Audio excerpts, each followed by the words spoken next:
Guys, আমার room ওনার বাড়ি থেকে একটা কাজের মেয়ে লাগবে ওনার মায়েকে দেখাশোনা করার জন্য। তো রুম ওনার পুরো ফ্যামিলি নিয়ে দুবাইতে থাকে, আর ওনার মা বাড়ি থেকে একলা থাকে। যাই হোক, ওনার মায়ের জন্য একটা মেয়ে লাগবে, একটু বয়স্ক হলে খুবই ভালো হয়। তো ওনার মার সাথে গল্প টল্প করবে, প্লাস টুকটাক কাজকাম করবে, থাকা খাওয়া কোনো অসুবিধা নেই। আর ওনার মা ভালো চলাফেরা করতে পারে আলহামদুলিল্লাহ। তো একটু মেয়েটা বয়স্ক চাইছে। তো কেরালা থেকে কোনো মেয়ে যদি থাকেন, কাজ করতে চান, অবশ্যই আমাকে কমেন্টে জানাবেন। আমি নাম্বার দিয়ে দেবো কিংবা আপনাদের যোগাযোগ করিয়ে দেবো যদি কেউ কাজ করতে চান। তো অবশ্যই আমি রুম ওনারের ঘরটা আমি আপনাদের দেখাবো। গাইজ, দেখতে পাচ্ছেন এটাই হলো রুম ওনারের ঘর।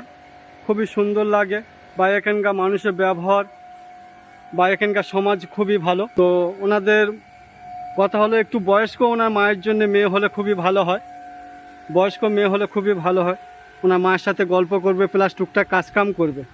আর ঘরে কেউ থাকে না বলে পুরো দেখতে পাচ্ছেন পুরো ছেদলা জমে গেছে, ময়লা পড়ে গেছে, যার কারণে সার্ভিসের আমাদের রুম থেকে আজকের একজন সার্ভিস করতে এসে আর এদিকে নারকেল পাড়তেছে, দেখতে পাচ্ছেন। এটাই হলো রুম মালিকের ঘর। যদি আপনারা কোনো মেয়ে যদি কাজ করতে চান, অবশ্যই কমেন্ট করে জানাবেন, আমি যোগাযোগ করিয়ে দেবো কিংবা আপনাদের নাম্বার দিয়ে দেবো। আর কেরালা পরিবেশ দেখতে পাচ্ছেন খুবই সুন্দর লাগে, কারণ প্রত্যেকের ঘর প্রত্যেকের বাউন্ডারির ভিতরে। এটাই এখানকার আরও খুবই সুন্দর বা সেফটি।